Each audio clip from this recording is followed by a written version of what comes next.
Fala aí, sonhador, fala aí, sonhadora, fala aí, empreendedor, empreendedora. Estamos aqui na sala industrial dentro do Tchê Café gravando mais um EmpreendaCast, diretamente aqui do caminho mais loucos dos empreendedores. E eu chamei mais um aqui para trocar uma ideia.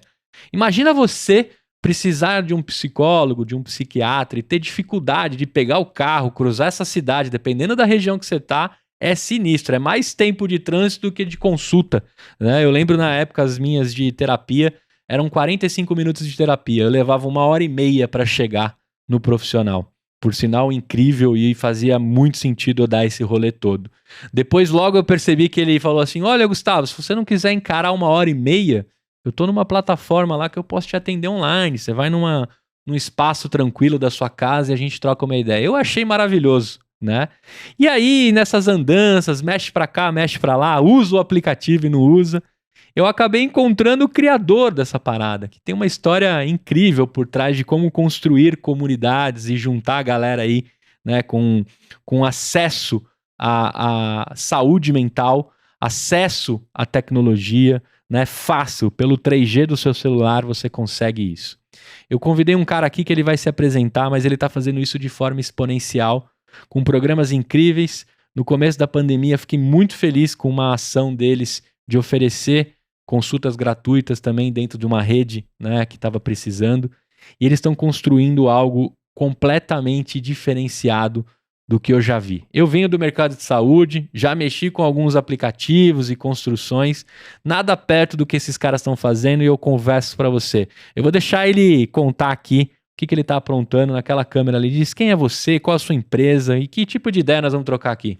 Sensacional, muito bom, muito feliz de estar aqui, obrigado pelo convite, Gustavo. Adoro, sou fã, seguidor do projeto aí também. Meu nome é Lucas Arthur, sou um dos cofundadores da Telavita, né? A Telavita é uma solução de saúde focada em saúde emocional, em saúde mental, que usa tecnologia e dados para entregar o melhor cuidado, dada a necessidade de cada paciente. Muito bom. Agora eu queria começar perguntando o seguinte, cara, você resolve a saúde mental de todo mundo com uma rede incrível de profissionais, mas a sua saúde mental, como ela está? Como é que Lucas está? A galera te chama mais de Lucas ou de Arthur? Lucas, como é que está a sua saúde mental? Como você tem se cuidado, né? Pai, casado. Me conta um pouco sobre você e a sua saúde agora. Sensacional, ótima pergunta. Esse é o estilo do EmpreendaCast mesmo, né? Cara, saúde mental é um assunto super importante, principalmente nesse ambiente de empreendedores, né? 1000 problemas, 1000 pratos, 1000 caixinhas para se manter equilibrado ali. Eu tenho a felicidade de me considerar, pelo menos me autoavaliar como emocionalmente saudável. Tenho uma vida super intensa mesmo, sou intenso por natureza, assim, então além de empreender, tem alguns outros projetos pessoais também. E simplesmente não é fácil, né, manter esse equilíbrio. Então, além de algumas horas de trabalho, a gente tem alguns outros hobbies também, como o esporte, como a música. E a terapia, que com certeza está ali acompanhando a gente do começo ao fim. A gente brinca muito isso na Telavita, né? É importante fazer o que a gente chama de dog fooding, que é comer a comida que a gente vende, né? Experimentar o serviço. Então, para mim, hoje é essencial ter um acompanhamento, não só de terapia, né? Mas um equilíbrio também entre o trabalho e a vida pessoal e a família, etc. Então, família toda usa a Telavita? Cara, grande parte da família sim. Gostaria que mais, acho que isso é parte da missão ainda. E é isso, né? A missão é desmistificar e democratizar esse acesso, inclusive dentro da família. Que legal. Cara, quantos anos você tem? Você é casado, tem filhos? Maravilha. Cara, sou solteiro, tenho 29 anos. Novão, mano. Novão, cara. Tô 10 anos já aí de caminhada empreendendo também. Tive algumas aventuranças aí, limões e limonadas, como você brinca, né? Mas é isso, cara. Ó, você começou com 19, certo? Exatamente. Mas a gente fala que empreender, na verdade, a gente tá o tempo todo empreendendo. Você deve ter feito um recorte aí de 10 anos para dizer que ali você se sentiu alguma coisa fazendo. Mas eu queria saber do Lucas mais para trás. O Lucas mais para trás fazia o quê? Né? Você já tinha ali uns traços que o empreendedorismo fazia parte do seu gene ali já? Como é que era isso? Até a gente chegar nos 19 anos para entender o que você se enfiou. Legal. Então, ótima pergunta também. Cara, eu tinha uma certeza, assim, e um perfil meio que hoje eu entendo como builder, assim, né, de fazer acontecer. Então eu já via eu organizando o campeonato de futebol, já via eu organizando, enfim, alguma discussão na classe, já havia um interesse muito grande por construir coisas, né? Tinha aquele meio encantamento genuíno, genuíno não, iludido, né? Do empresário, do empreendedor. E era muito atraído por esse lance de construir coisas, assim, isso é um fato mesmo. Então, como eu falei, organizar campeonatos de futebol, organizar discussões de classe.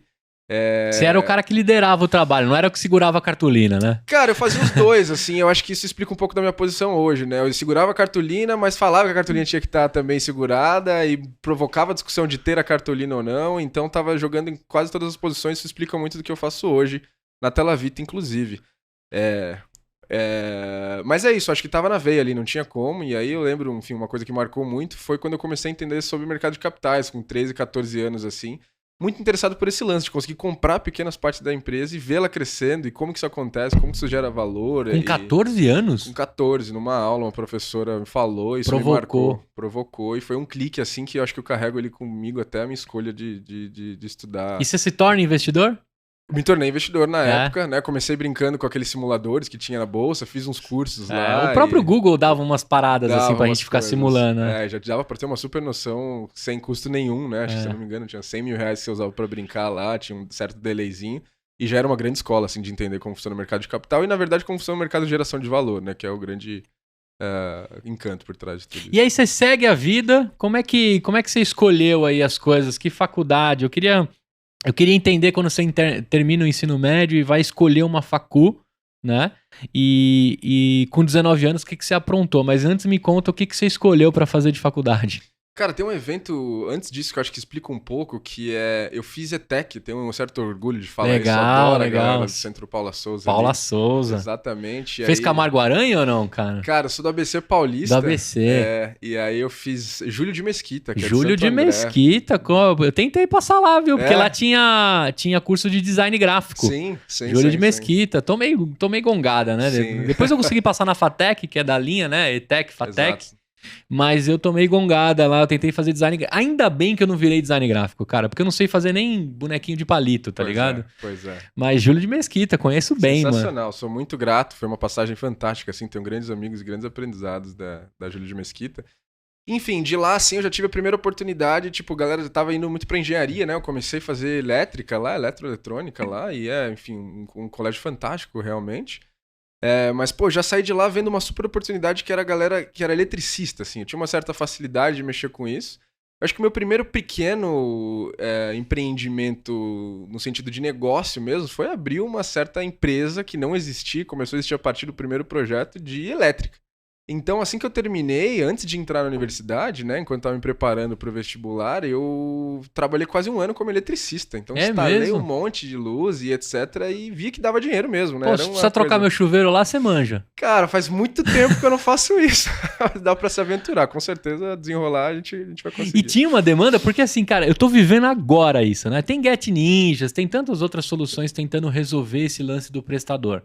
Mas ainda é desesperador você conseguir um marido de aluguel, que a gente chama, né? Um cara ali que vai, resolve a elétrica, se precisar furar pra passar o fio, o cara também passa, mas o cara desenrola. Isso já há muito tempo, tô sofrendo agora. Na época, então... Cara, o grande lance, eu acho que esses trabalhos informais, como um eletricista, um pedreiro, um mecânico, é difícil você encontrar porque você tem poucos parâmetros, assim, né? Não tem um review, é a galera que indicou, não tem uma faculdade muito clara. O cara tem agenda cheia. Tem agenda cheia, então... O grande ponto é prestar um serviço bem prestado nesses ambientes é certo de sucesso, assim, né? Além de você saber fazer, mas tem um atendimento bom, tem uma coerência, tem um processo ali. E foi mais ou menos essa visão. Então eu me juntei a um cara, um empreiteiro que via reclamando disso, ele me deu uma oportunidade, eu sabia muito pouco, aprendi já fazendo e confesso que, enfim, foi uma grande experiência. Que da hora. E dinheiro. Tomou uns choques foda, assim? Vários choques, comia gesso pra caramba, faz parte. Comia gesso demais. Isso faz parte de quem instala mesmo, pra botar os plafons, spot, né? Pois é. Animal, cara. Seguido essa vida, você escolhe uma faculdade, né? A ETEC te prepara pra elétrica, mas você tomou uma decisão ali mais exatas raiz, né? O que você escolheu e qual facul você fez? Pois é, acho que até que veio muito como influência do meu pai, assim, que era um grande incentivador de eu fazer engenharia, tinha uma certa facilidade com cálculo ali, mas acho que o coração batia muito por criar coisas mais, assim. Depois eu fui descobrir isso mais tarde, mais maduro, né?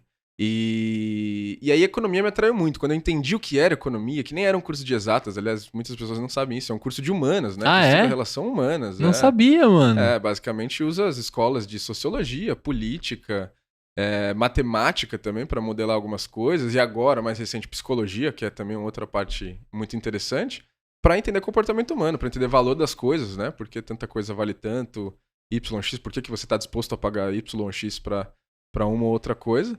E, puta, eu me encantei por isso, que tinha muito de pessoas ali, de entender comportamento humano, de entender comportamento social, né? Misturado com matemática. Então, a matemática, no final do dia, é uma das N ferramentas que você tem em economia para explicar ou para prever um pouquinho do futuro. E você vai até o fim? Você termina? Vou até o fim. Hoje eu sou apaixonado por economia, né? Comecei a fazer na Federal do ABC, foi a primeira turma da Federal do ABC, depois acabei transferindo para uma universidade particular, me formei na PUC de São Paulo.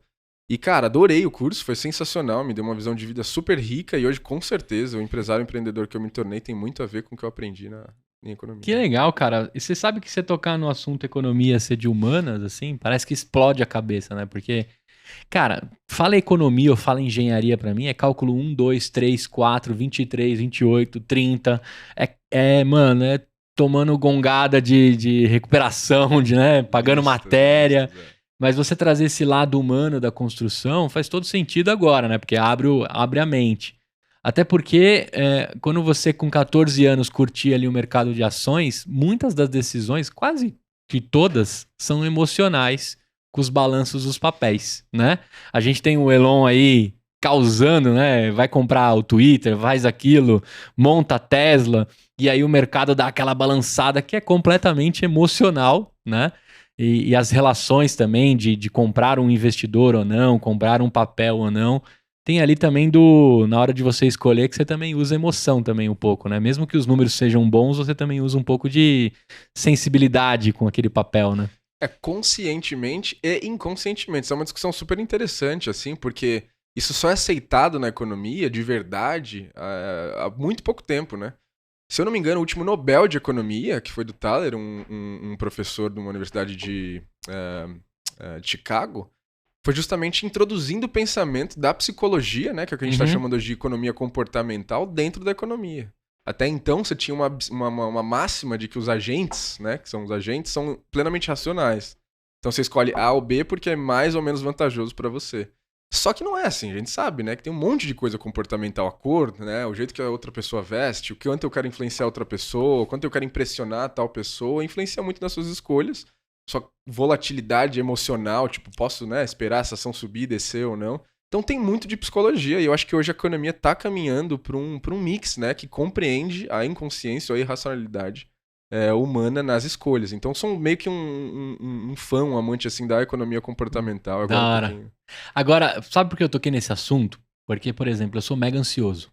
Mega ansioso. Se eu tivesse no mercado de ações, com certeza eu tinha arrancado uns cabelos, comido todas as unhas possíveis.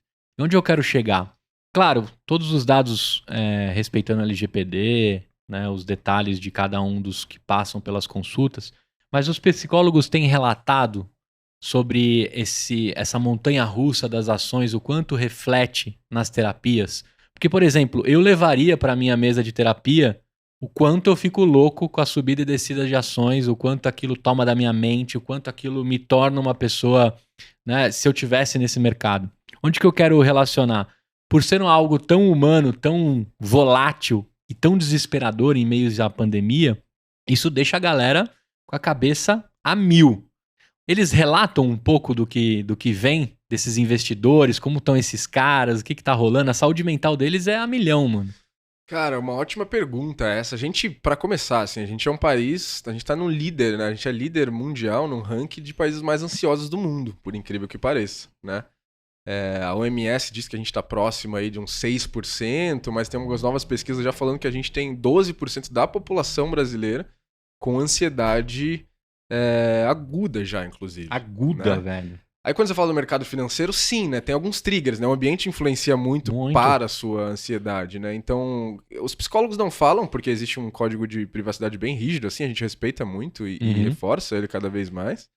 Mas a gente sabe que o mercado financeiro, assim como o mercado de tecnologia também, são os mercados que têm mais sinistros, ou seja, que esses números de 12% a gente já viu isso ir para 20%, 22% no mercado financeiro. Quando você faz um recorte de local. Quando a gente faz um recorte segmento. Local, exatamente, uma estratificação de risco e um screening populacional de corporações de fins financeiros, né? De fins financeiros não, desculpa, mas de atividade financeira.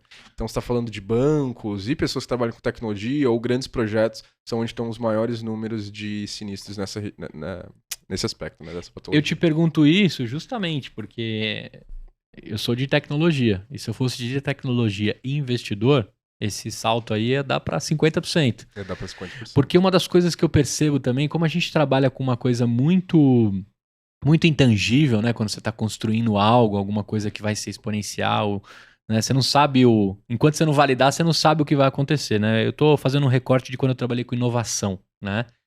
E também tem aquele piano, né? E aí, qual que é o próximo coelho que sai dessa cartola, né? Que tipo de inovação vocês estão fazendo? É um foguete, né? A galera acha que você está fazendo ciência de foguete. Isso também traz ansiedade, porque inovação também é um pouco de espera, teste, né? Análise. Tecnologia é sinistro. Quem trabalha com infra, com construção de ambientes, é pauleira, né? Tem empresa que os caras perguntam, e aí, mano, como é que tá o seu ritmo? Você tem filho? Porque você vai ficar boa parte aqui, né, debruçado no escovando bit, que a gente falava. E aí, junta isso com o financeiro, vixe, o cara fica maluco. E aí, onde que eu quero chegar com isso? O fato dessa galera ser uma das mais ansiosas, também são os principais usuários da sua solução. Provavelmente os primeiros caras que pularam para usar, né, os caras e as minas. Por quê?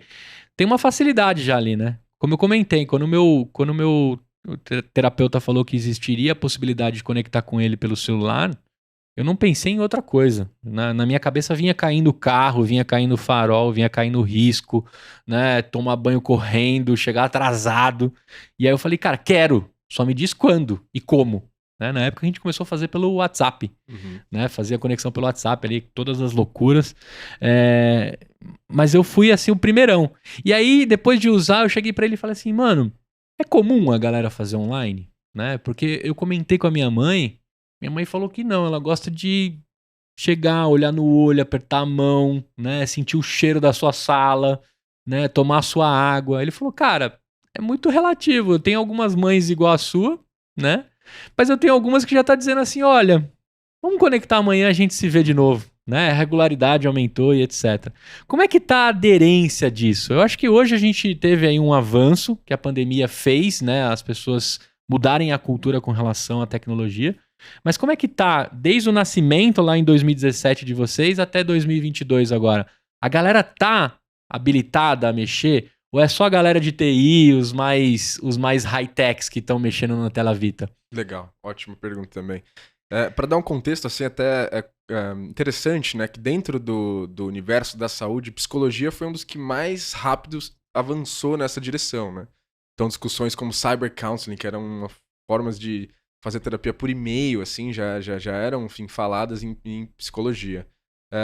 Se não me falha a memória aqui, a gente tem uma primeira legislação reconhecendo um pouco disso em 2005, depois uma atualização dela em 2012 e uma revisão final e uma grande atualização dela agora em 2018, né?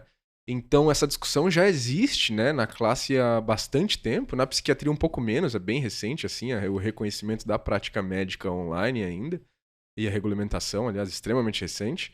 Mas, cara, é isso, não tem uma solução final, assim, não veio para substituir também o contato físico, né? Essa é uma discussão dentro da comunidade ainda, tem gente que prefere, e aí existe, sim, esse fator de preferência.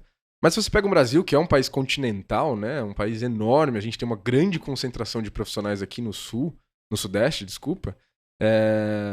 Cara, a conveniência que esse serviço entrega, né? A rapidez, a agilidade, o ganho social, você não pega trânsito, não gera trânsito, ele é quase exponencial, né? E é quase inquestionável a partir do momento que você tem essa experiência. Então tem várias pesquisas já bastante validadas de que a eficácia clínica, né? A aderência ao tratamento, o engajamento ao tratamento são tão iguais, se não maiores do que no atendimento presencial.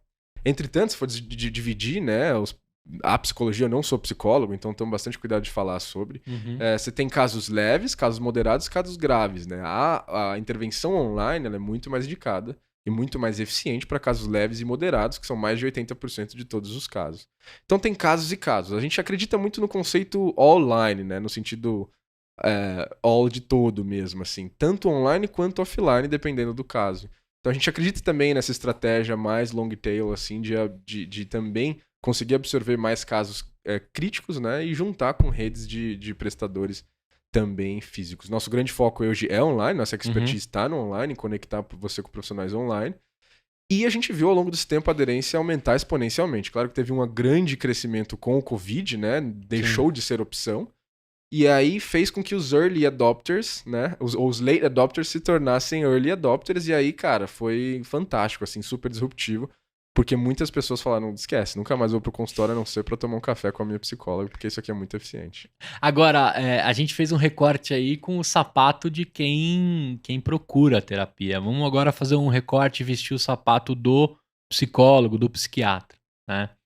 Esse profissional, ele, além de também pegar o carro, o trânsito e chegar até o local de consulta, ele tem todos os custos ali, né? Com ambiente, secretária, prédio, garagem. Vem um arcabouço de coisas por trás de estabelecer ali que a partir de agora eu recebo pessoas no meu balcão ali, na minha mesa para trocar ideia, para construir, né, soluções, né, terapêuticas ali para a galera.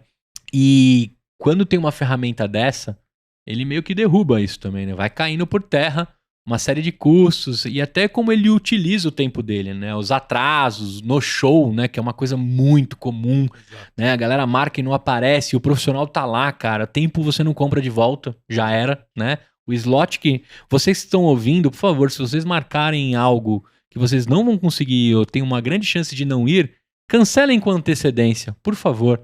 É bom pro profissional, é bom pra você e também bom pro próximo que tá precisando daquele encaixe, que é mega difícil no mundo de saúde, principalmente para quem tem os seus clientes regulares ali, a sua agenda fechadinha. E aí, quando a gente olha pelo sapato dele, a Telavita vem trazendo tudo isso plug and play, né? Como é que faz para um psicólogo começar a ser um parceiro de vocês? Basta alguns cliques ou tem um processo seletivo? Como que é a parada, né? E como que tá a capilarização disso, né? Tem bastante gente daqui que começa a atender o mundo inteiro, inclusive os seus pacientes que foram para outros países. Queria que você fizesse um recorte com o sapato do psicólogo e do psiquiatra, assim. Legal, perfeito. Eu vou responder em duas partes essa pergunta, porque é bastante importante, né? Depois da pandemia, principalmente, muitas soluções apareceram, né? Justamente com esse goal aí que você falou agora. Que é o que a gente costuma resumir, são marketplaces, né? São pro profissional, com o sapato do profissional, são como se fosse um SaaS. Então, se eu sou o profissional, eu tenho um credenciamento no Conselho Federal de Psicologia, no Conselho Federal de Medicina, eu posso pagar uma mensalidade e atender nessa plataforma, né? Que é muito genuíno, como eu falei, o Brasil é um país enorme, se entrega muito valor e tem toda essa carga burocrática administrativa que pro profissional faz muito sentido. Na Telavita, a gente tem uma abordagem um pouco diferente, especificamente. Porque a gente não se considera, a gente não é, né, um SaaS, a gente é uma clínica mesmo. Então a gente tem protocolo clínico, a gente tem processo de credenciamento de profissional e de gestão clínica e acompanhamento de performance de profissional. Então pro profissional, né, olhando na perspectiva dele, a gente é uma clínica 100% digital. Então a gente ajuda ele a escrever um perfil, tirar uma foto legal, a gente faz um processo de credenciamento e seleção, hoje basicamente de 8 a 10% que se inscrevem conseguem atender na Telavita somente. E a gente concentra toda a valorização do trabalho na consulta do profissional. Então toda a parte burocrática de pagamento, divulgação, mensuração de resultado, burocracia, emissão de nota, a gente faz praticamente tudo isso e o profissional se concentra em atender o paciente. Isso dentro de um protocolo clínico específico, é o que a gente se propõe a fazer, né? É assim que a gente consegue garantir qualidade na entrega. E ajudando ele a progredir na carreira também. Então você ajuda muito além da conexão paciente-psicólogo. Você ajuda muito além. Na construção do business dele. Você passa a ser um parceiro, né? De dizer assim, cara, eu te conecto a mais gente, eu te torno um profissional mais visível, né? Em outra perspectiva, a gente vende o serviço e não a solução. E não a tecnologia, desculpa. Perfeito. Então a gente vende serviço de saúde. Para isso a gente precisa de uma rede qualificada de profissionais. Então o que a gente faz é constantemente buscar profissional qualificado, que tem, obviamente, agenda disponível, formação necessária para atender os nossos parceiros e pacientes, e submete ele a um processo seletivo, um processo de treinamento e acompanhamento ao longo dos atendimentos, né? Então, a solução que a gente entrega em última instância é serviço de saúde. Como a gente faz isso? É base tecnológica e inteligência clínica. Então, é mais do que um SaaS, né? É mais do que um SaaS. E é interessante porque, depois da pandemia, nasceram algumas soluções e tem uma tendência grande de comparar, assim, que faz total sentido. Então, em outras palavras, a Telavita, além de entregar o acesso, o contato, a gente enxerga que o problema na saúde mental é um pouco maior do que isso e é esse que a gente se propõe a resolver, que é entregar uma saúde de fato de qualidade, mensurável, focada em desfecho, que tem bons profissionais e consegue escalar isso a nível nacional e internacional. Respondendo sua segunda pergunta, aí, hoje a gente tem cobertura nacional, né? A gente trabalha com os principais planos de saúde do país e a gente atende literalmente todos os estados hoje do Brasil e alguns países fora, para pacientes que estão em trânsito ou pacientes que são residentes fora do Brasil. Agora, você comentou um lance do desfecho, né? Porque isso já separa bem ali o varejão, quero fazer uma consulta e dar uma, né, uma esvaziada, que pode ser uma vez e a pessoa não volta, né? E tem o desfecho mesmo, né? Entender a causa raiz, construir uma linha de cuidado e dar continuidade. Eu entendo que a Telavita também fornece isso não só para o profissional que está conduzindo essa visão, né, do problema ali do paciente, né, até a construção da solução, mas também dá o passo a passo para ter o desfecho, né? Uhum. Como é que vocês conseguem mensurar o desfecho clínico? Os profissionais sinalizam que aquilo encerrou ou passa a ser uma rotina de consultas um pouco mais alongadas e você percebe pelo feedback do paciente na ferramenta? Como é que vocês acompanham os desfechos clínicos conforme as linhas de cuidado que eles vão tomando, os profissionais, assim? Legal, perfeito.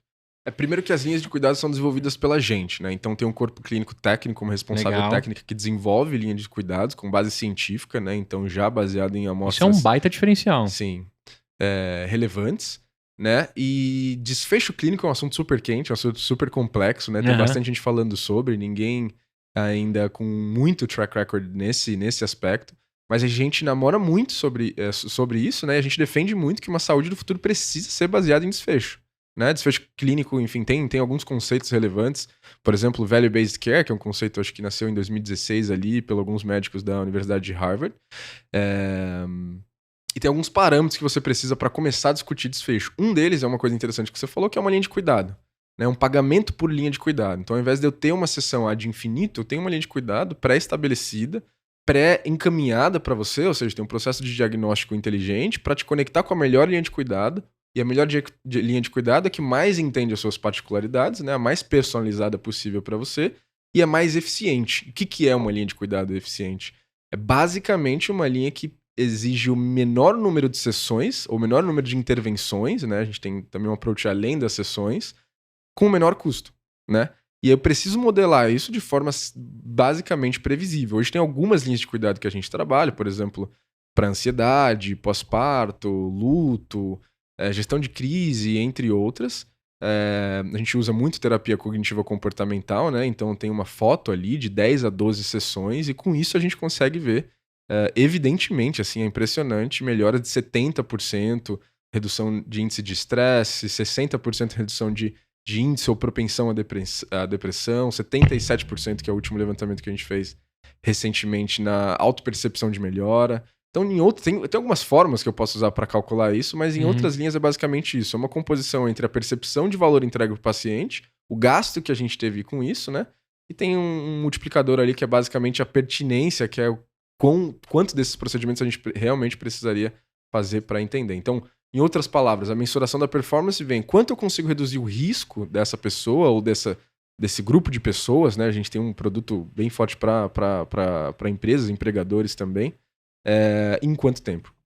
Isso que eu ia comentar contigo. Quando você fala de quanto custo você teve com aquele desfecho, com aquela construção, alguém está pagando essa conta. Não necessariamente o cartão de crédito da pessoa física. Tem uma pessoa jurídica, às vezes, que está pagando por trás disso. Como que é a atuação de vocês? É B2C, B2B ou B2B2C, né? Legal. Cara, como clínica, a gente está focado em resolver problemas de saúde mental para as pessoas, né? E as pessoas, no final, sempre assim, então são pacientes. Ao longo dessa jornada, entendendo como ter uma rede qualificada, como ter liquidez de informação e acompanhamento dessa rede, como conectar essa rede com pacientes, como entender pacientes e conectar eles com as melhores linhas de cuidado, a gente começou a desenvolver produtos para empresas. Sim. Né, que são, felizmente, ou na verdade, infelizmente, grandes causadores, né, grandes triggers de problemas. Hoje, inclusive, o burnout está classificado como uma doença tem CID agora, né? Tem CID, foi pro que a gente chama do CID-11, né? Então ele é classificado como uma doença causada dentro dos ambientes corporativos, dentro das empresas, consequentemente responsabilidade das empresas. E a gente acabou desenvolvendo produtos para empresas, que são basicamente linhas de cuidados específicas, né? A gente desenvolveu um programa que chama Programa de Suporte Emocional, que ajuda a empresa não só a entender, através de screenings, mas mapear, entregar conteúdo psicoeducacional e fazer as intervenções de forma pontual e preventiva.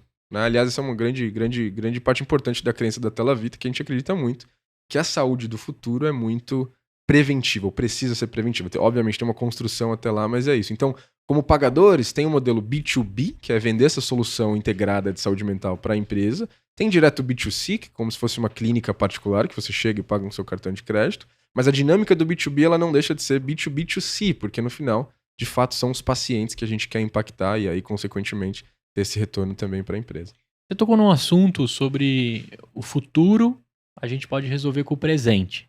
Eu tenho algumas opiniões que caíram, todas elas. A partir daqui, eu tô falando como Gustavo, mas eu achava que terapia era coisa de maluco. Eu não precisava de terapia, né? Ledo engano, né? Até o final desse episódio vocês vão entender que, inclusive, a terapia me ajudou com alguns assuntos que eu tinha muita dificuldade.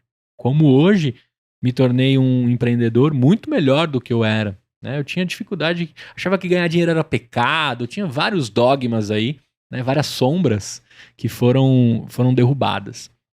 E aí, cara, a gente entende que hoje todo mundo precisa de terapia. Inclusive, o próprio psicólogo faz terapia com outro profissional.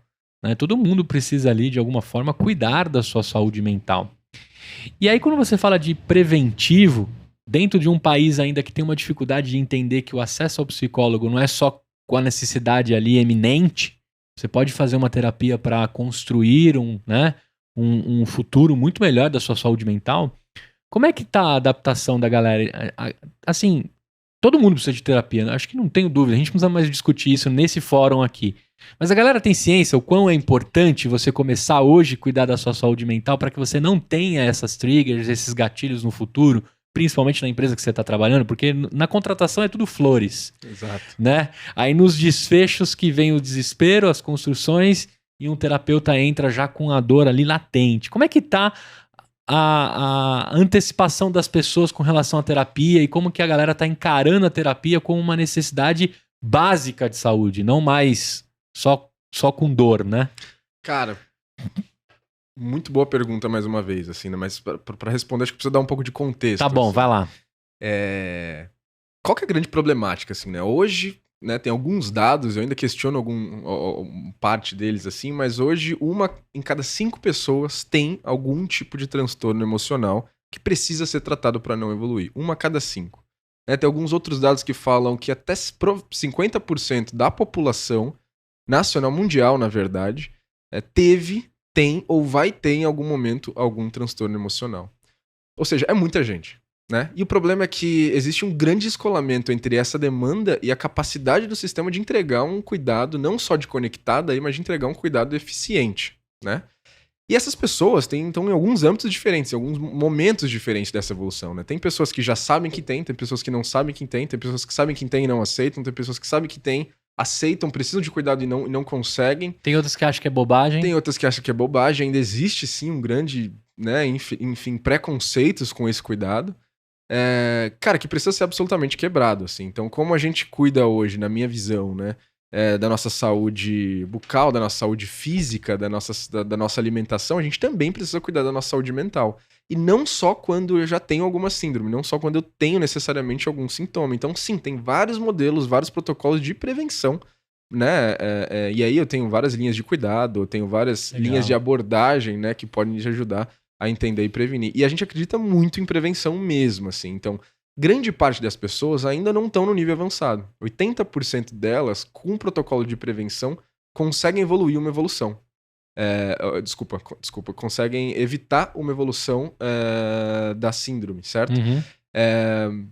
Mas, em outras palavras, a gente está no início, culturalmente falando, dessa percepção. Então, a consciência de que isso pode ser um método preventivo, a consciência da importância disso como cuidado de saúde básico, ela está iniciando. Parte da nossa missão é isso, né? É conscientizar essa importância, mas está só no início.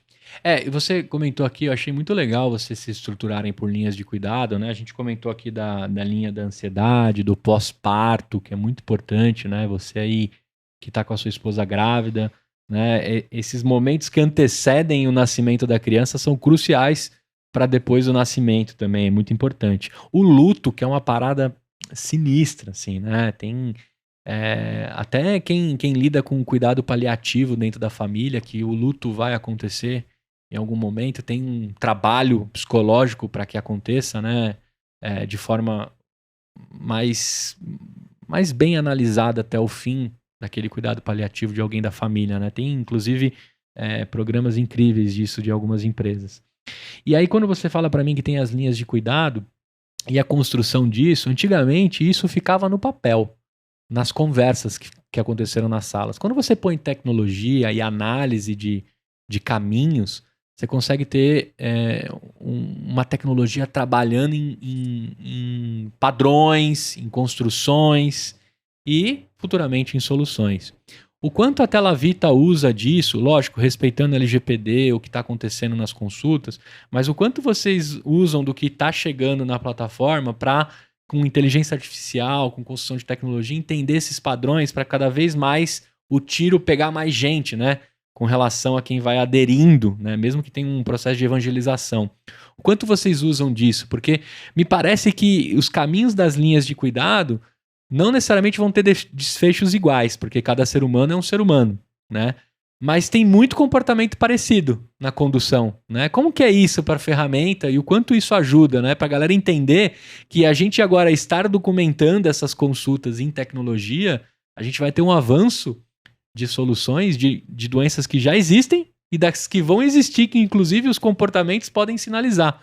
Né? Se a gente tivesse isso há 10 anos atrás, talvez o burnout já estava mapeado. Exatamente. Né? Como é que está isso na ferramenta de vocês? Perfeito. Cara, a gente acredita que a saúde do futuro ela é baseada em 4 P's, assim, que também é um framework. Eu sou meio fã de frameworks. Tranquilo. Eu anoto todos, cara. Pode falar. Quando eu tiver de cabeça baixa é porque eu tô aprendendo com você, Show de bola, muito obrigado. Que é basicamente uma saúde pervasiva, né? Que é uma saúde presente em todo momento, ela vai além da intervenção clínica. Então, todo momento com o paciente entregando conteúdo e captando conteúdo para entender mais sobre ele.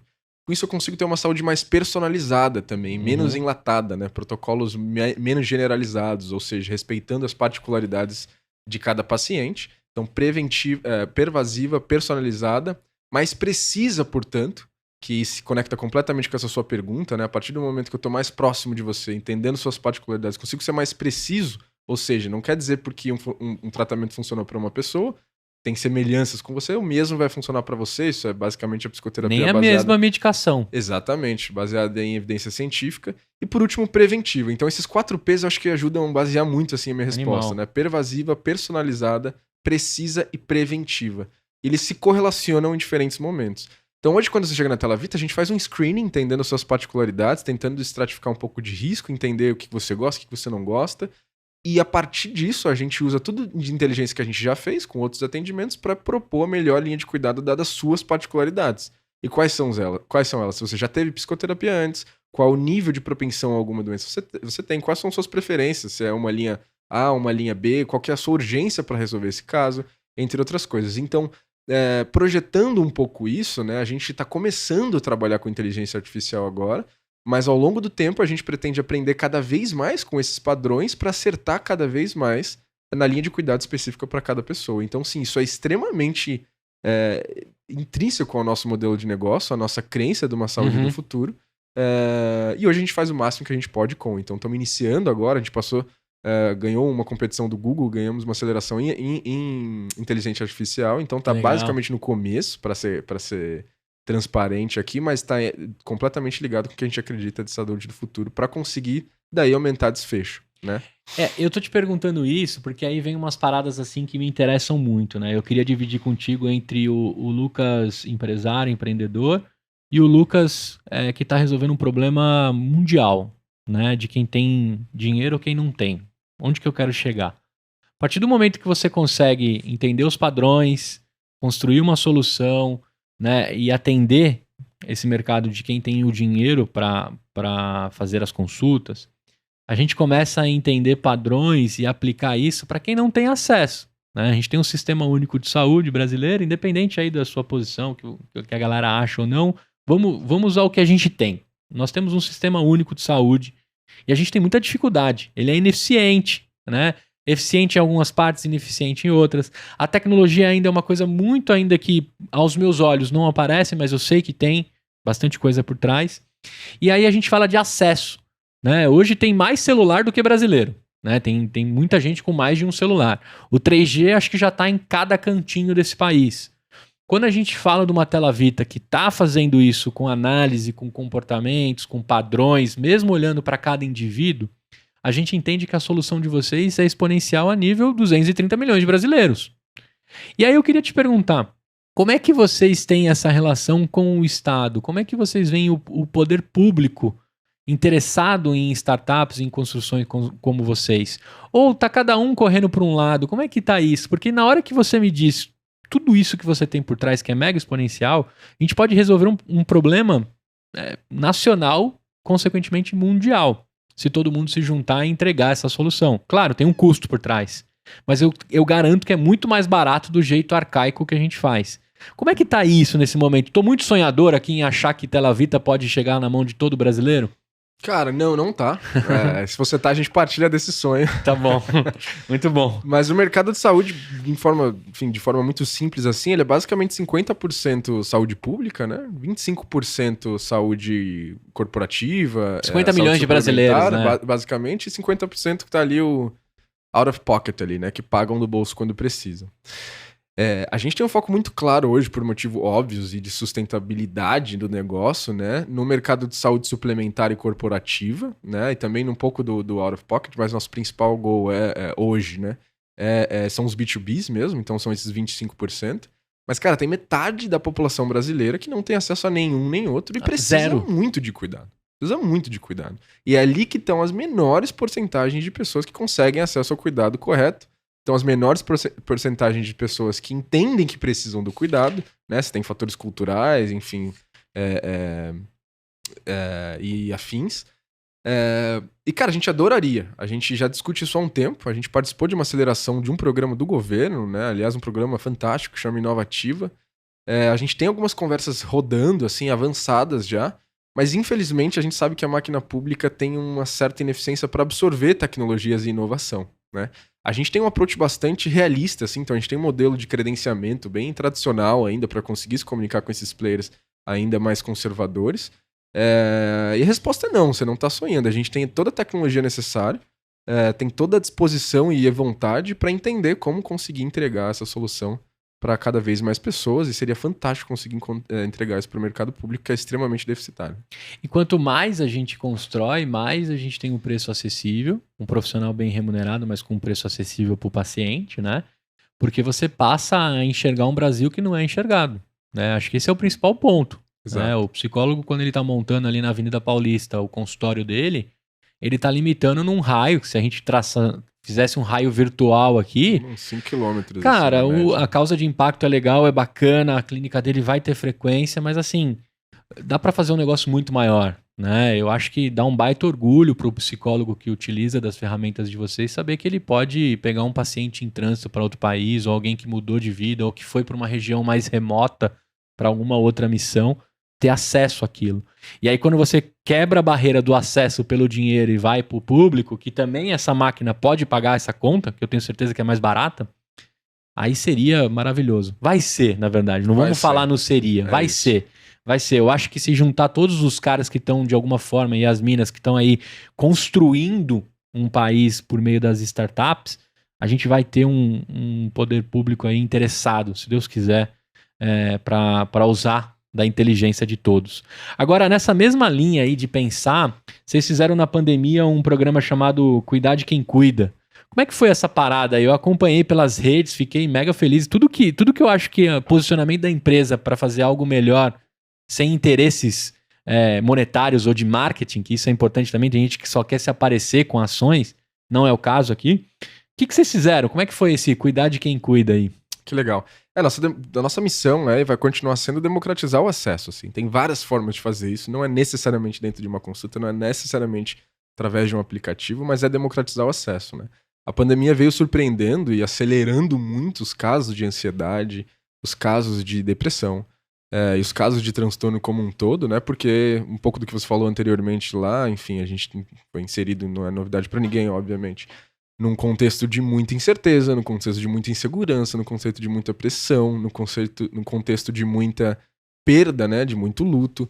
Então, isso acentuou muito para muitas pessoas, né, esse tipo de transtorno, e imagina para quem estava na linha de frente. Então, esse programa Cuidar de Quem Cuida foi uma parceria da Telavita com uma farmacêutica grande, que entregou sessões gratuitas, né, para profissionais de saúde. Então, basicamente, você era um profissional de saúde que estava trabalhando na linha de frente, você tinha acesso a limitadas sessões durante um período pré-determinado. Que legal. Enfim, para ser um suporte emocional ali nesse momento tão difícil. Então, a gente ficou muito orgulhoso desse projeto também. Teve um grande impacto, a gente espera em breve fazer alguma coisa parecida novamente. Vou te falar, essa galera tá com um piano pesadíssimo nas costas, né, carregando aí na linha de frente até hoje, apesar dos números, né, serem... Apesar não, né, felizmente os números estão diminuindo, mas o cuidado e a linha de frente dessa galera parece que vai baixando só um pouquinho, porque continua frenético, né? A gente tá com uma parada sem precedentes nenhum, né? Acho que só os livros vão documentar daqui para frente para os nossos filhos e netos o que aconteceu nesse recorte do ano, né? Que eu não sei se a gente tá no meio, se a gente tá no fim. E eu vou te falar que eu não consigo nem responder isso, acho que nenhum, né? Nem a própria OMS consegue responder como é que a gente tá. E esses profissionais incríveis. Eles são os super-heróis da parada, né? Parabéns a toda a construção que vocês fizeram pela Telavita. Aí, cara, eu sei também que na construção de uma empresa dessa exponencial, que pode resolver tanto quem tem aí acesso e grana para bancar, até como a gente resolveu o problema do país e do mundo, montar uma empresa exponencial necessita de dinheiro, né? Vamos falar agora de dinheiro, além dos sonhos de resolver todos os problemas. E aí vem as famosas rodadas de captação, dedicação. Eu queria trocar uma ideia contigo, lógico, preservando tudo que você tem aí de documentação e do que estiver acontecendo, se estiver acontecendo. Mas como que é uma parada dessa? Vocês estão em captação? Não estão? O quanto você tem que se dedicar? O quanto o Lucas, que olhava para tudo, teve que debruçar em cima desse assunto? Queria que você trouxesse um pouco da experiência de estar construindo algo tão bacana, tão legal, aos olhos de gente colocar mais grana para o negócio ficar mais exponencial. Como que tá isso? Qual é o momento de vocês? Que legal, perfeito. A gente veio de algumas captações seeds já, né? Acho que a gente soma aí hoje uns 3,5 milhões de dólares no total, desde 2016. Hoje eu divido, né? A Telavita é formada principalmente por mim, por dois sócios fantásticos, uma psicóloga, Milene Rosenthal, e o meu sócio CEO, o Andy Bucas também. Então a gente divide bastante esse trabalho. E, cara, é isso, é necessário, né? Pra você conseguir entregar isso pra tantas pessoas, você precisa entender os padrões, conseguir replicar, e pra conseguir mais alcance, você precisa fazer captação. Então a gente tem um grupo de investidores, principalmente internacionais, que estão acompanhando a gente há um tempo. Legal. A gente está caminhando agora para o final de uma rodada bastante importante, que seria uma Série A aqui no Brasil. E é isso, é necessário colocar mais combustível basicamente no carro, né? A gente não enxerga tanto como um checkpoint de sucesso, assim, mas simplesmente mais combustível para a gente dar o próximo passo. Então, empreender no Brasil, captar dinheiro para falar de inovação, principalmente em saúde, é extremamente complexo. Né? Extremamente complexo. A gente já tem historicamente acesso a pouquíssimo capital, se a gente for comparar com outros mercados. Isso faz com que você precisa ser muito eficiente no gasto desse capital, o que muitas vezes vai contra princípios da inovação. Você que trabalhou em laboratório sabe muito bem disso, né? Inovar, você tem que se permitir errar. E como você se permite errar num ambiente no qual você não tem tanto recurso para errar? Então é uma dinâmica de equilíbrio constante e extremamente delicada. A gente é feliz de ter investidores que entendem esse formato, né? E inovar em saúde ele é bem diferente de inovar em outros mercados. eu tenho um timing diferente, eu tenho uma flexibilidade de risco diferente.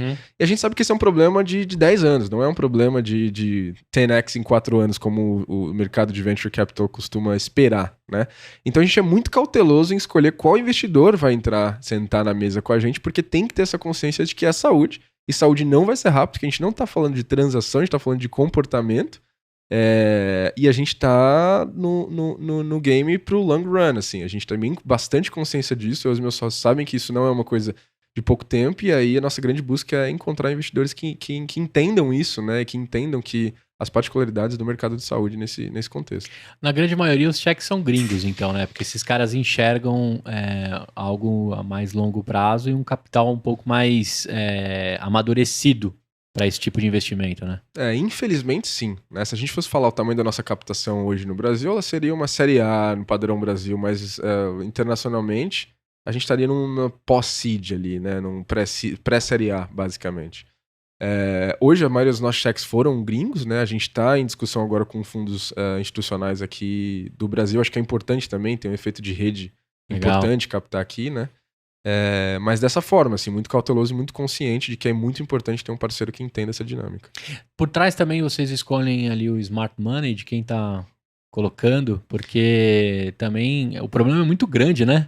Precisa de muita gente atirando junto, né? Não só botar bala, né? Tem que ter gente atirando também contra esse problemão. Pois é, cara, e fiquei super feliz de saber que você foi do mercado da saúde também. Você sabe quanto esse mercado é complexo, quanto ele é fechado, quanto ele é concentrado. Então, tem interesses, né? Pois é. Então, assim, sim, é meio que uma necessidade ter um pouco de smart money, assim, porque senão você não consegue nem bater em algumas portas, infelizmente. Mesmo tendo uma solução comprovada, com os unit economics interessantes, com entrega de valor clara, evidente, cientificamente comprovada, ainda assim existe, enfim, corredores pequenos para acessar algumas discussões. Não mexa no meu queijo, tem muito, Por aí. Teto baixo, tem bastante. Então, sim, tem uma busca por um smart money e principalmente uma causa de propósito, né? A gente tem esse propósito de impacto social muito forte, fomos acelerados por uma aceleradora, o Quintessa, aliás, acho que vale a pena citar, que é uma aceleradora de impacto social, e a gente busca investidores que também compreendem, né, essa discussão desse tema de negócios de impacto. E dentro do mercado de saúde também, né, quando você é muito eficiente com a solução, você causa um incômodo com a ineficiência lucrativa que existe nesse mercado, né? Tem muito exame que a gente repete que não precisa ser feito, tem muita coisa que a gente faz que não precisava ter sido feita. Então essa ineficiência do mercado de saúde, ela é lucrativa demais. Então quando você chega querendo resolver muito, parece que fala, quem que é esse maluco aí, né? O que ele quer mexer com isso? Por aí. Então é importante, lógico, essa opinião é minha aqui, que estive sentado numa cadeira também, e eu sei o quanto isso parece tão simples pelo olhar dos sonhadores, né, das sonhadoras que estavam ali comigo construindo algo, mas a gente se depara com uns corredores pequenos, uns tetos mais baixos, assim, com alguns interesses. E aí, lógico, eu te perguntei do Smart Money, porque para resolver esse problemão você precisa de mão dada com gente que está aqui, que talvez os gringos não tenham a mínima ideia do que acontece no Brasil com relação à nossa saúde, o nosso sistema de saúde e o modelo. Muito legal saber disso também. E aí, cara, eu queria saber assim, consome muito do CEO da parada construir a documentação para isso? Cara, consome muito. Muito, assim. Porque ao mesmo tempo que você está discutindo isso, né, que é uma injeção de mais capital, ou seja, de mais fôlego para a empresa, quer dizer que a empresa está crescendo. E se a empresa está crescendo, quer dizer que ela está demandando mais. Se ela está demandando, precisa de mais atenção. Precisa de mais atenção.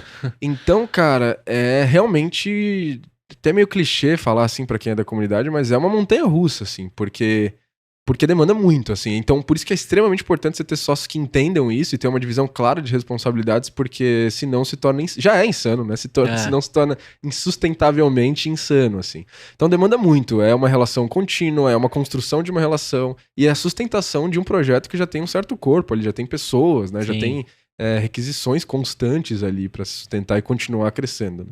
E você tem uma divisão, né? Você comentou dos 2 sócios, só repete para mim para eu dar uma moral para eles aqui, porque é de suma importância os sócios dividirem bem, né? Com certeza. A psicóloga, como ela chama? Me perdoa. Milene Rosenthal. Milena Rosenthal. Milene, desculpa, Milene.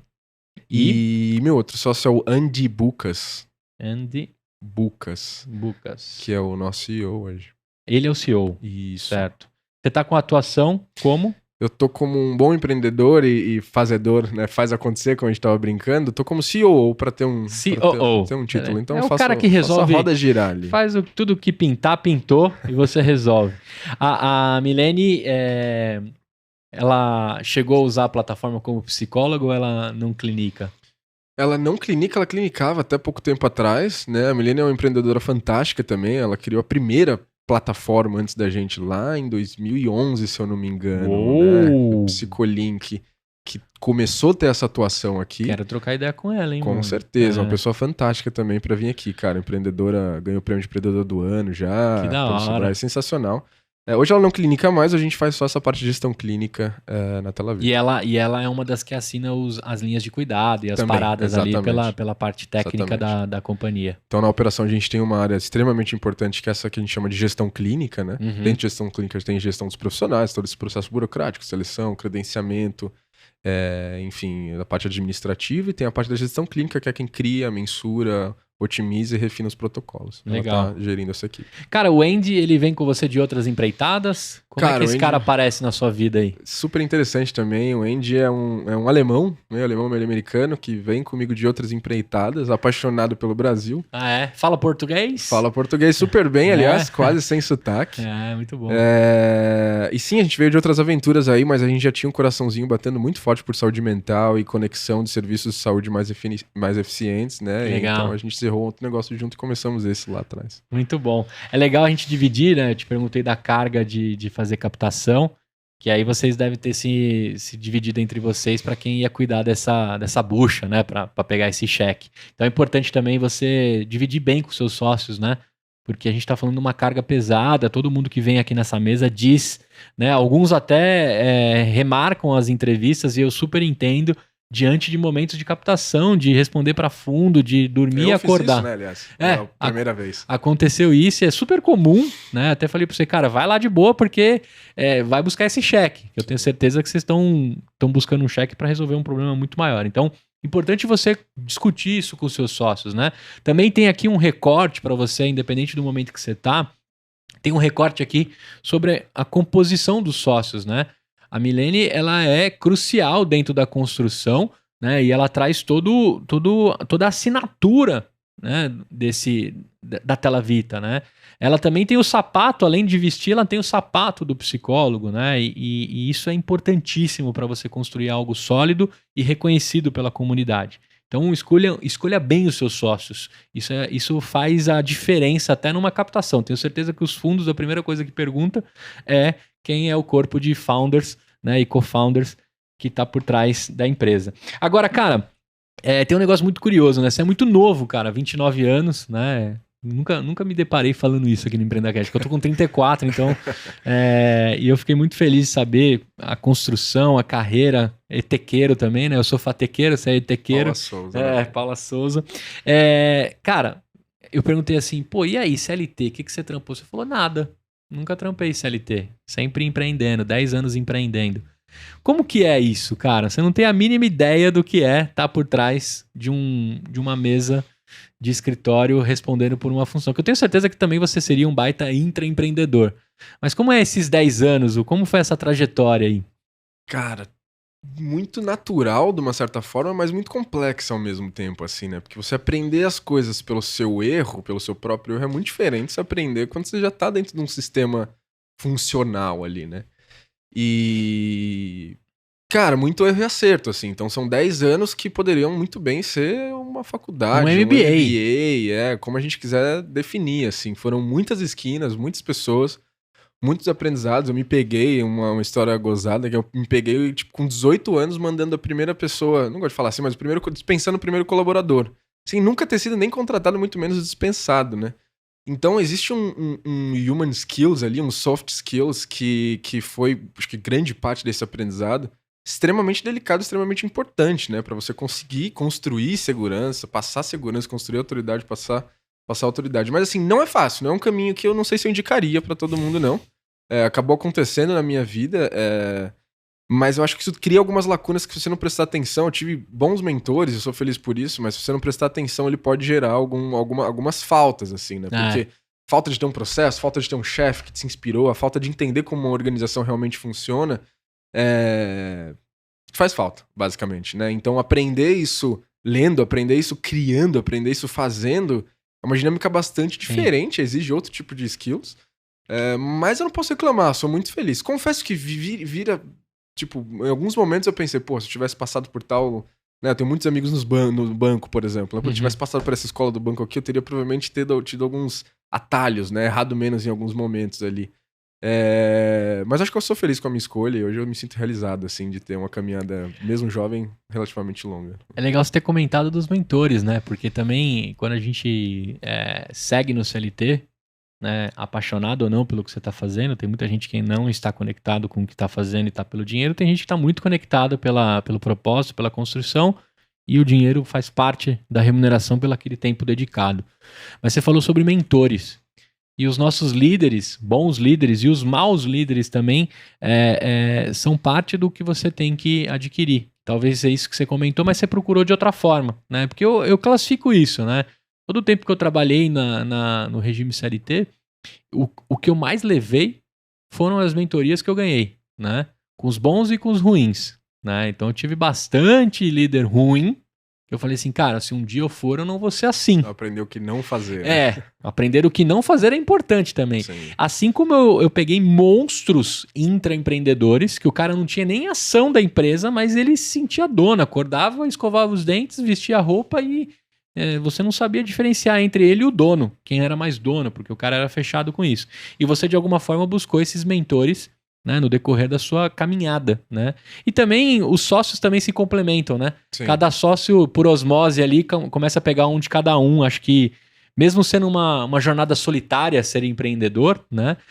O sozinho de cada um vira um coletivo entre os sócios, né? Mas tem que ter estômago. É muito omeprazol aí pra cuidar, né? Agora, cara, você me contou um negócio que eu fiquei maluco aqui, né?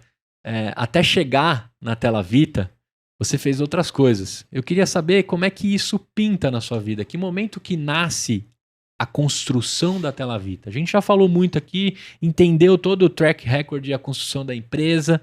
Cara, sensacional. Agora eu quero saber de você. Como é que você foi se enfiar, um economista foi se enfiar numa Tela Vita e construir um sonho tão grande, tão lindo aí, cara, do que vocês estão fazendo? Que massa, cara. Poxa, eu acho que a construção da Tela Vita é meio que a construção da minha vida, assim, né? Acho que hoje eu me sinto meio que... Puta, eu tinha que estar aqui fazendo o que eu tô, assim. E é um sentimento muito gratificante esse.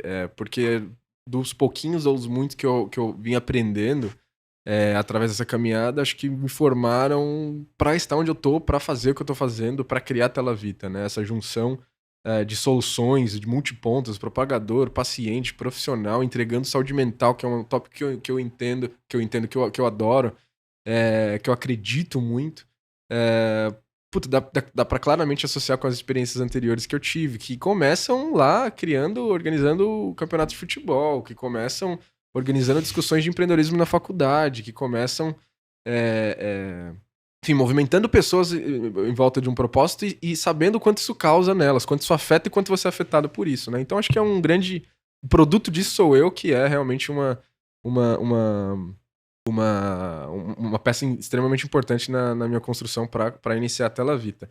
Mas, cara, eu passei por boas esquinas aí, desde trocar lâmpada, como eu falei lá, mas há uns 10 anos atrás eu recebi um convite para ser já dado, acho que, enfim, identificada essa minha tendência, minha inclinação aí pro empreendedorismo, para ser uma coisa que é pouco falada aqui no Brasil, que a gente chama de Entrepreneur in Residence, que era meio que uma residência de empreendedorismo. Tinha um alemão vindo pro Brasil e montando uma incubadora de negócios aqui no Brasil. Ele falou, cara, meio que me pegou para ser estagiário de tudo, assim. Era meio que uma residência de empreendedor. Ele me deu uma grande oportunidade de ser picado por esse universo das tech startups aí. Isso lá em 2010, então tava começando essa segunda onda, né? O Brasil indo bem, tipo, uma expectativa alta e tal. Cristo Redentor no foguete. Exatamente, essa capa acho que foi da Times, isso daí, né? Enfim, é exatamente esse momento aí. Então peguei o começo dessa onda sem saber de nada, ele me colocou no meio, assim. Fui parar na Faria Lima sem entender nada. Que legal. E a partir dali comecei a me conectar com todo mundo e aprender que, cara, que era isso que eu queria fazer. Então ele me colocou no primeiro negócio que eu aprendi muito, né? Compare 1, 2, 3, era um negócio de comparação de serviços de telefonia, de telecom. Então era basicamente um um submarino para serviço de celular e TV a cabo. Você colocava quanto você queria gastar, quantos SMS tinha no pacote na época lá, e a gente ia filtrar e segmentar e ranquear o melhor plano para você. O melhor e mais barato para você é esse, basicamente.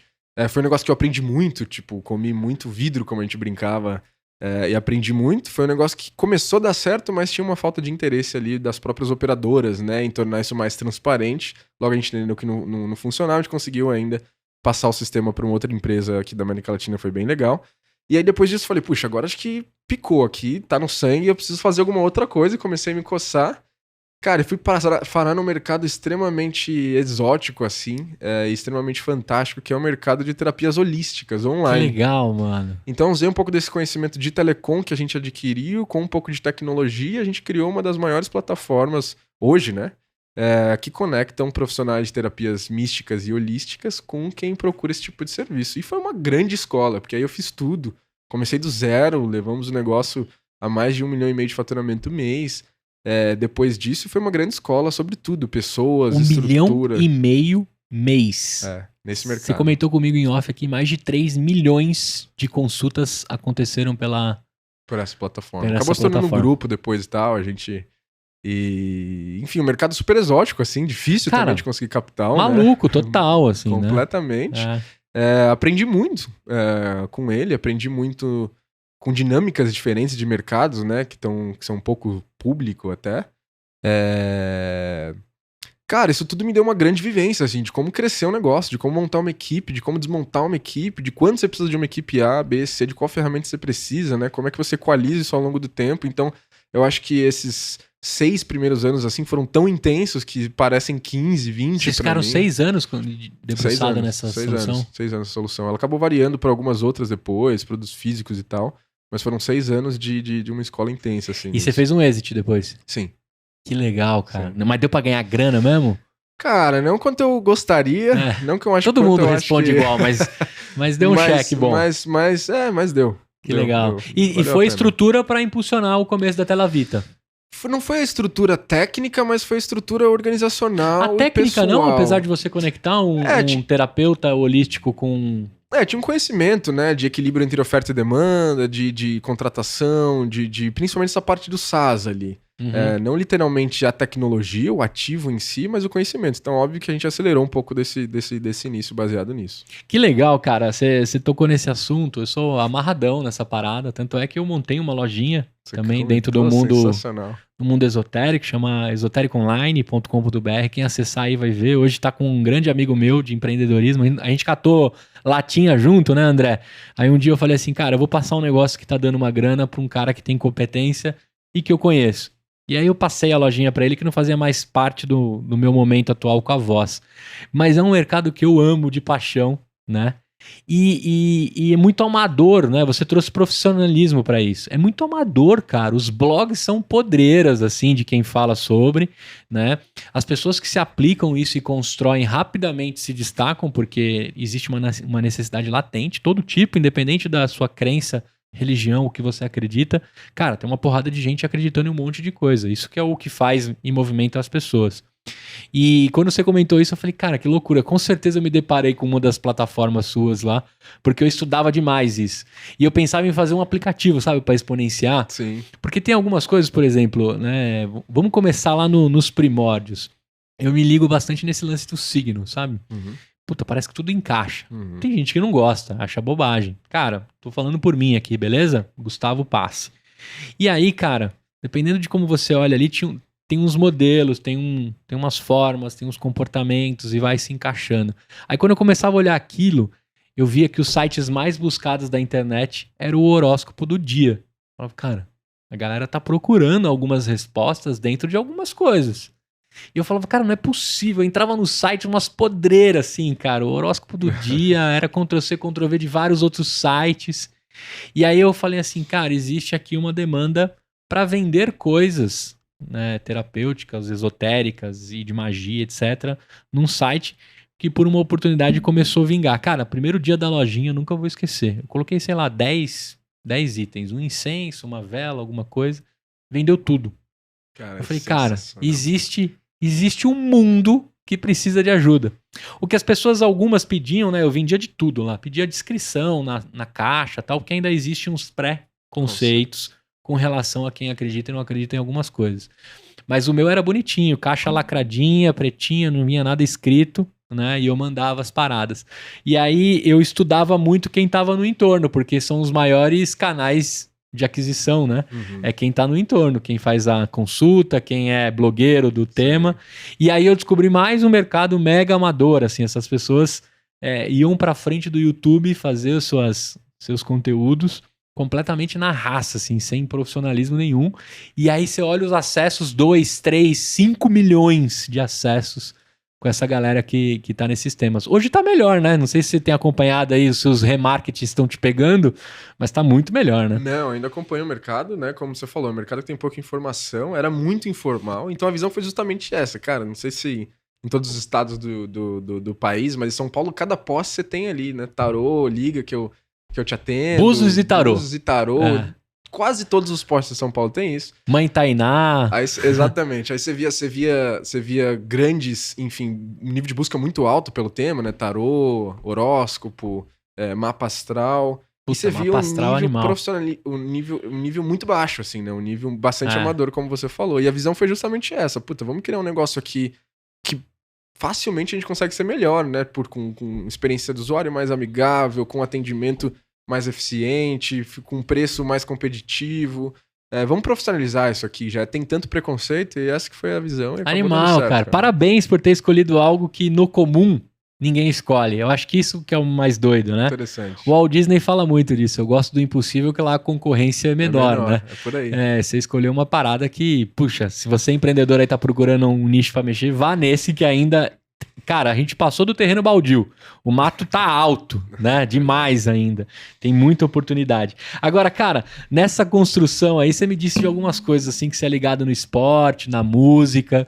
Quem que é o Lucas por trás, assim, quando você dá logoff no seu Note, terminou a Tela Vita e você começa a sua vida? Como que é o seu CPF aí? Você toca o quê, cara, de banda? Cara, o Lucas... Continuando a ideia, o Lucas é um Ariano Bravo, clássico, assim. Ariano Bravo. Primeiro que não tem esse logoff, ele não existe. Acho que isso é uma consequência de empreender, né? Você acha que vai ter logoff, querendo ou não vai ter. Eu não defendo rola. Essas jornadas infinitas, mas o logoff mesmo não acontece. É muito difícil, você tem que ter um nível de autoconhecimento e autocontrole muito alto para você conseguir desligar de um assunto nesse ponto. Nesse nível assim, né?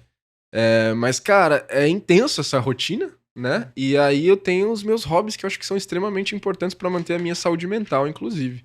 Como a arte, né? Como a música, eu toco desde pequenininho. Hoje tenho alguns projetos aí, já toquei blues, jazz, enfim, algumas homenagens, covers, principalmente, né? Hoje tem alguns projetos de homenagem à música brasileira. Que legal. Rock nacional, rock internacional. E, cara, recentemente descobri... Recentemente não, né? Na verdade faz um tempo já. Descobri que eu já era um atleta de endurance por ser empreendedor e me apaixonei pelo endurance, assim. Então tenho feito muito circuito de bike, né? E muita corrida também de longa distância. Enfim, me apaixonei há um tempo. Sempre corri, sempre fiz esporte, mas o endurance me conquistou, assim. Até um processo interessante, porque se aproxima muito da terapia também. Se passar 2 horas, 3 horas correndo, 8 horas pedalando. E aí me encantei muito por esse de longa distância mesmo, porque é um pouco disso, né? Lidar com a dor, lidar com você mesmo, com teus sentimentos e com as tuas emoções ao longo do exercício, né? Empreender não é uma corrida, é uma maratona. Então, enfim, tem umas certas analogias ali que pra mim fizeram muito Principalmente sentido. a de parar, né? Você já parou pra analisar quando você não consegue dar continuidade à prova? Porque tem um grande índice de desistência, Sim. Né? De terminar a prova. Sim. E é uma parada que ali você tem que trabalhar muito sua mente pra falar assim, daqui pra frente eu não vou mais. Ou eu vou me machucar, ou eu não tenho mais fôlego. Que acontece no empreendedorismo também, né? Exatamente. O momento de parar, né? Isso é uma parada meio foda de tomar decisão. Você já teve que parar uma prova ou não? Cara, isso é uma parada muito foda pra mim, assim, esse momento de parar. Isso é um processo que eu trabalho, assim, pra me conhecer e entender cada vez melhor. Terapia, mano, pra isso. Preciso de terapia, por isso que eu tô fazendo. É isso aí. E ajuda muito, é fantástico. É exatamente saber quando começar e saber quando parar, acho que é o segredo. Porque os ciclos é isso, né? São feitos pra começar e pra terminar. E quando começar, quando terminar, acho que é a grande questão. Você é meio que empurrado, assim, né? Uma paixão que apareceu, uma oportunidade óbvia que apareceu, mas às vezes é difícil encerrar um ciclo, pelo menos na minha opinião, assim, um ciclo feliz, né? Tu tem um ciclo feliz aqui, mas que ele não tá dando mais resultado. Não é que eu tá ruim, talvez eu tô numa zona de conforto, tá feliz, mas não tenho muita mais perspectiva, eu preciso encerrar esse ciclo. E tem consequências, né? Abrir mão de algumas coisas. Com o Mariano, que é... Exato, vamos pra cima, não, vai, deixa sangrar. Chega com a sapatilha rasgada, mas não entrega. Cara, falo pra você, eu aprendi by hard isso aí. Já tive que encerrar alguns ciclos. São lições dolorosas, assim, não sei se eu tenho, enfim, síntese suficiente pra passar algum aprendizado mesmo aqui. Mas é importante, como na prova, né? E aí existe 2 lances, assim, tipo, quanto você se preparou pra isso, né? Não é sair, vou correr uma maratona, não é sair amanhã, vou colocar o tênis e sair correndo, não. Talvez 5 km você consegue, 10 km, uma maratona não. Tem um processo de se preparar. Empreender é mais ou menos a mesma coisa. A gente sabe que o Brasil é um país que tem pouca preparação, pouca capacitação, né? O nível de conhecimento técnico, cultural, social... Todo mundo acha que é 100 metros. Que é 100 metros, exatamente. É muito pequeno, então... Tá, você pode quebrar numa prova, numa maratona. Você sair andando, você vai conseguir. Você vai demorar X horas, ok. Mas tem um processo de preparação, né? E pra empreender é a mesma coisa, cara. Tem que estar preparado, tem que saber que mercado eu tô indo, quem que vai comigo, quem são meus sócios, né? Quanto tempo isso vai demorar? 2 anos? 3 anos? Eu tô disposto a ter o commitment aqui de 8, 10 anos pra fazer isso acontecer? Porque é muito romântica a história, quando você vê num podcast, numa entrevista, sim. Todo mundo vem contar aqui as pingas, né, mano? Exatamente. É fácil. E a assessoria de imprensa ajuda também, eles dão uma lustrada nos troféus, deixa bonitão. É por aí. Mas eu acho que esse podcast, eu acabei virando fã, tava falando aqui pra você, acho que ele permite falar um pouco disso, assim, né? E pra mim essa é uma mensagem muito importante, assim. Existe um romantismo muito grande ainda, e na época que eu comecei existia mais ainda. Puta, todo mundo quer ser empreendedor, quer estar no palco e etc. E galera, não é assim. Não é assim nem de longe. Né? Não é assim nem de longe, nem muito menos de 10% da jornada você tem esse gosto, né, doce do que se parece quando você escuta uma conversa como essa, talvez, aqui. Então, é isso, cara, é uma maratona. E uma maratona é isso. Talvez os 10 é gostoso, os 15 é bom, mas chegou nos 18, dá pra frente. Se você não estiver muito preparado, muito resiliente ou com muita clareza de onde você quer chegar, vai doer. Se você tiver, vai doer também, né? Mas é essa clareza e preparação que vai permitir você chegar até lá. Então... E se precisar desistir também e a hora de parar, tem que estar preparado para entender qual o caminho tomar depois de uma parada. E como lidar com a frustração também. Como lidar com a frustração e transformar disso também uma volta para alguma coisa. Exatamente. Né? E isso é muito legal, cara. Você comentou sobre fazer as provas e se dedicar. Tem relação total. Acho que a galera, né, primeiro construir um hobby é importantíssimo, tá? Pra você preencher a sua cabeça, porque a gente deixou claro aqui, não tem logoff, né? Você preencher a sua cabeça. Agora, se dedicar a algo que toma do seu tempo, da sua construção, do seu cérebro, pra terminar, é importantíssimo. Lógico, nem todo mundo termina, né? Tem muito atleta que quer fazer uma Olimpíada e não volta nem com a medalha de bronze, que seria o 3º lugar ali da parada.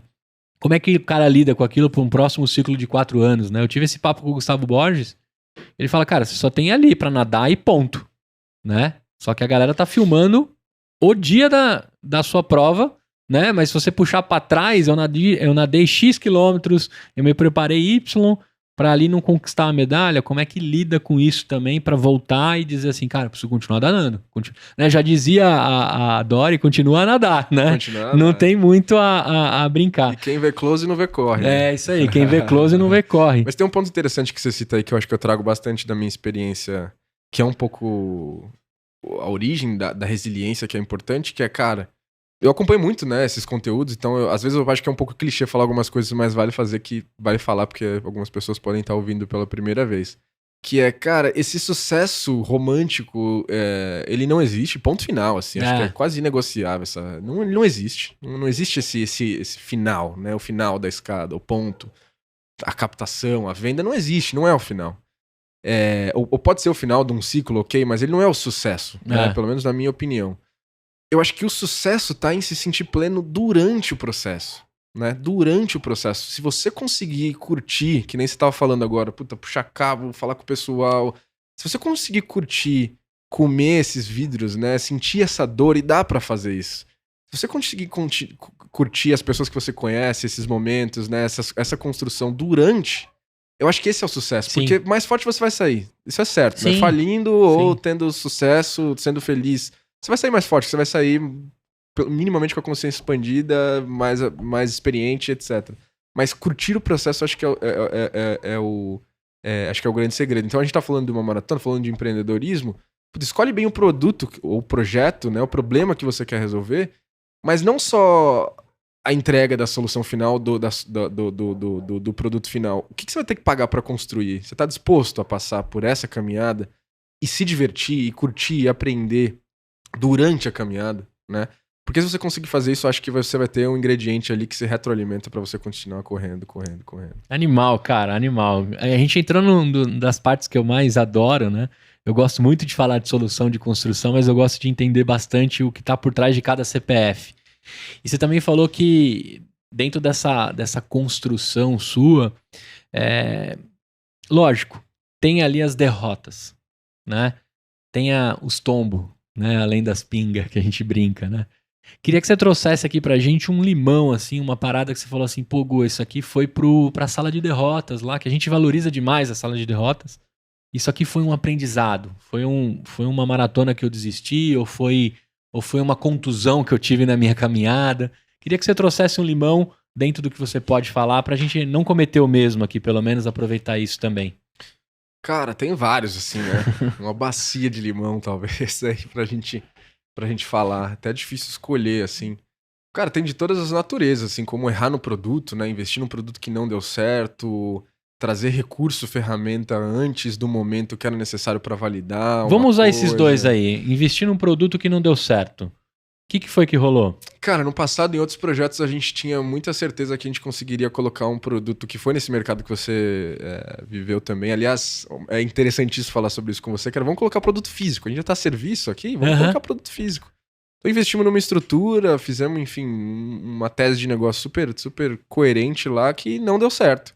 Foi um grande fracasso, assim, tipo, não deu certo, não funcionou. As pessoas que estavam consumindo o serviço, elas estavam um pouco distantes do momento de compra de produto, por incrível que pareça. E foi num momento meio infeliz, assim. Então esse acho que é um limão que não virou limonada, que serve muito de aprendizado. Você tentou levar do digital pro físico, mirando uma fatia maior, né, na venda de produto. Exatamente, do mercado. Então, além do serviço, teria também um portal para você comprar o produto, que tá muitas vezes associado ao serviço. Continua tendo muito sentido para mim, eu acho que eu voltaria nessa tese se eu pudesse ainda, mas foi um grande limãozão, assim, e tem a ver com timing, tem a ver com recurso e etc. Estamos falando de uma internet que pouco tem coragem de botar o cartão de crédito nas coisas, né? Então, eu tenho certeza que a grande maioria pagava lá no boleto ou na transferência, né? A galera tem um pouco de medo. Ainda mais num mercado que não é profissional, dá um pouco de medo. Exatamente. Né? Então, acho que o poder de compra também físico. O momento, talvez, ideia certa, momento errado, né? Exatamente. E você falou também de solução que vocês tentaram encaixar, e o que foi essa parada? Pois, isso é um limão legal também de falar, assim, pra galera do mercado de B2B, assim, né? Quando você entra no mercado B2B, ele tem uma dinâmica muito diferente do mercado B2C. Ciclos de venda, poder de influência de grandes compradores e tal, né? E rola muito disso, assim. No começo a gente sentiu, eu não tinha experiência com o mercado B2B.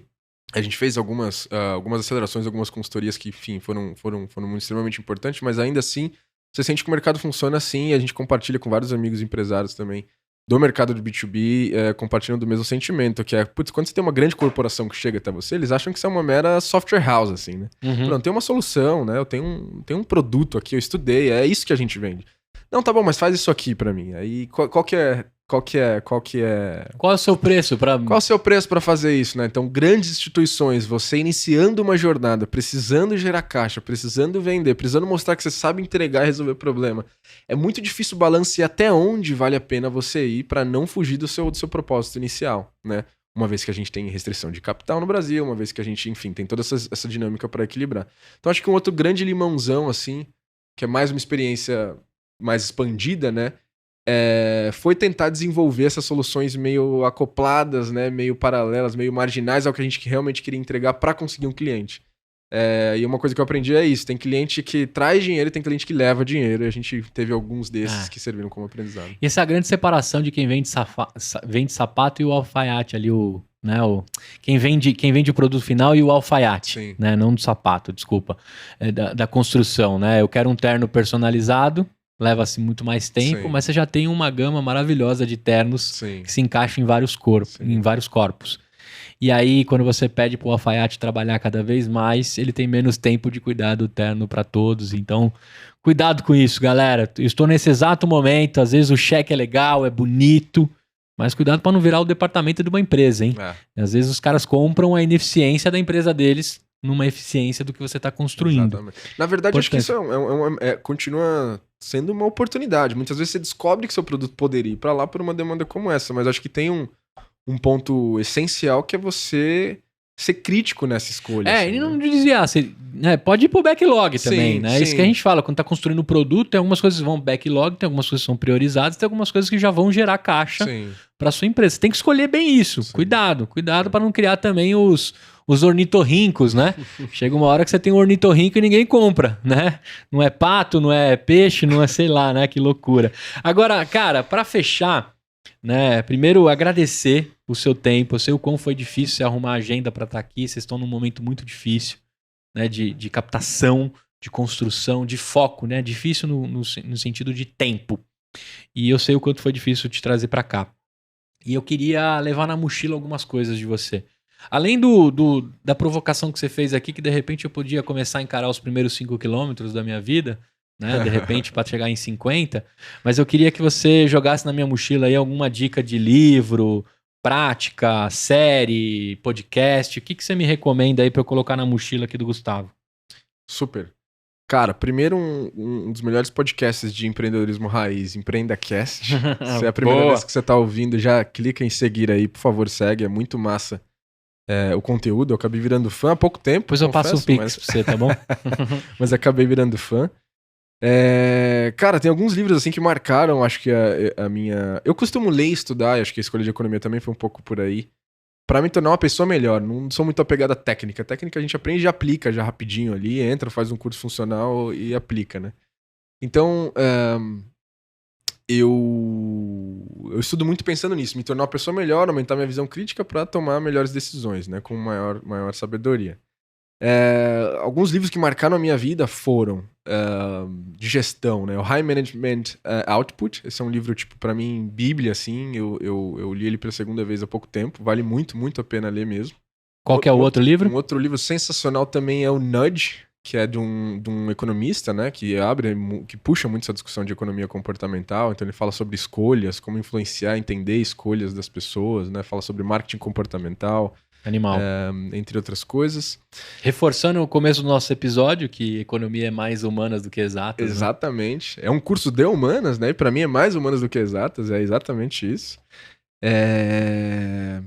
Cara, outro livro também que transformou, assim, nesse mesmo sentido é A Revolta de Atlas também. Puta, é um livro fantástico, assim, super indico pra quem quer, enfim, se entender um pouco melhor, se encontrar um pouco melhor, entender o seu papel e a importância que você tem na sociedade também. Um outro livro referência.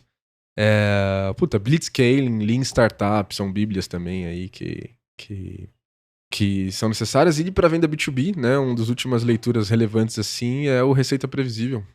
Predictable Revenue, acho que ele trouxe grandes respostas assim, e alguns shortcuts pro nosso caminho. Animal, cara. O que você achou de gravar esse EmpreendaCast aqui, documentar a sua história?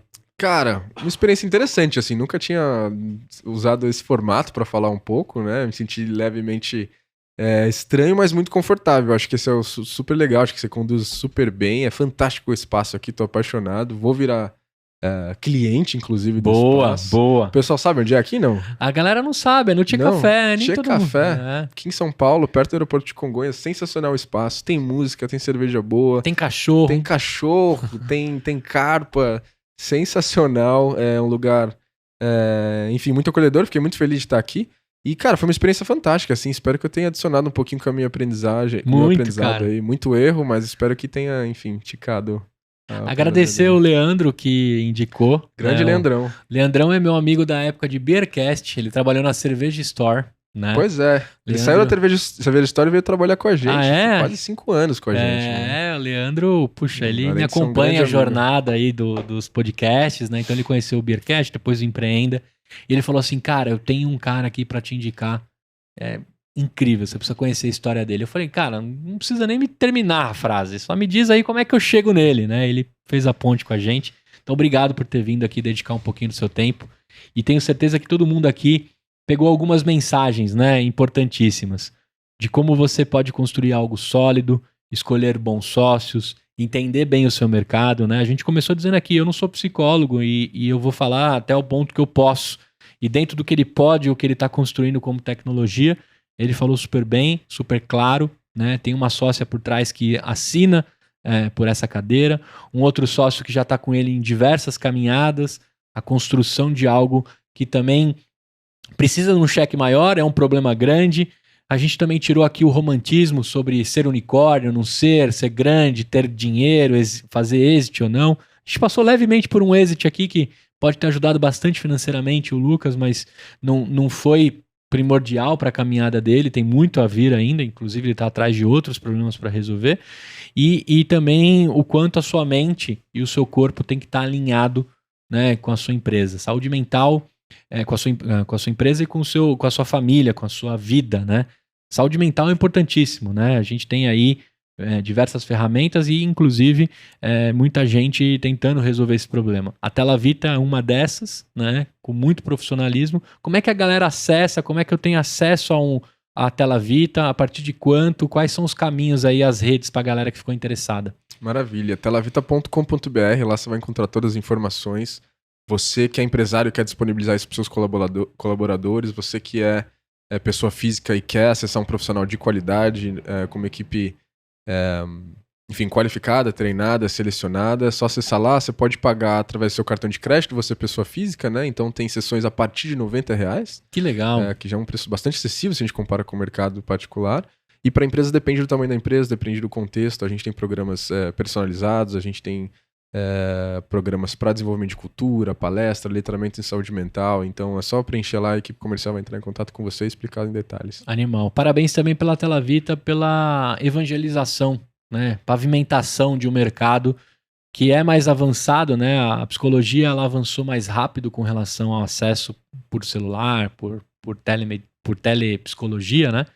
E mesmo assim tem muita coisa para pavimentar e vocês estão fazendo essa evangelização com muito carinho. Muita coisa. Isso é importante, cara. Não é só construir aí os carros e né? Tem que pavimentar essa estrada e vocês estão fazendo isso com bastante excelência. Parabéns para toda a equipe aí envolvida. São quantos colaboradores? Hoje está próximo de 50 colaboradores. Que legal. Um monte de gente competente aí construindo. Quem o escutou até o final aqui descobriu coisas talvez não conheciam aí do Lucas, né? Do Arthur, acho que nem sua mãe, quando vai dar bronca, chama de Arthur. Não, ou não? Arthur. É Arthur? Eu tô ligado. Eu sou Gustavo Aparecido, tá? Quando o negócio então, pega... O Aparecido chega, né? Aparecido, não faça isso, não faça aquilo.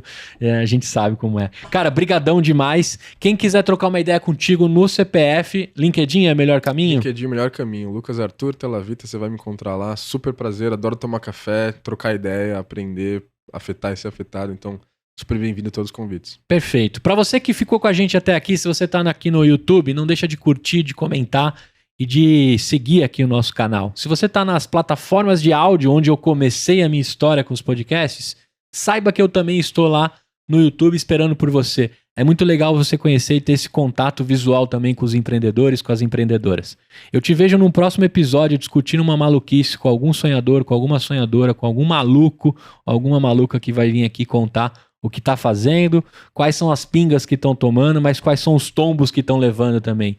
É assim que é construído o EmpreendaCast. Eu espero que você tenha gostado e se divertido assim como eu. Pode dar tchau pra galera naquela câmera. Galera, prazer. Eu te vejo até a próxima. Até mais. Tchau!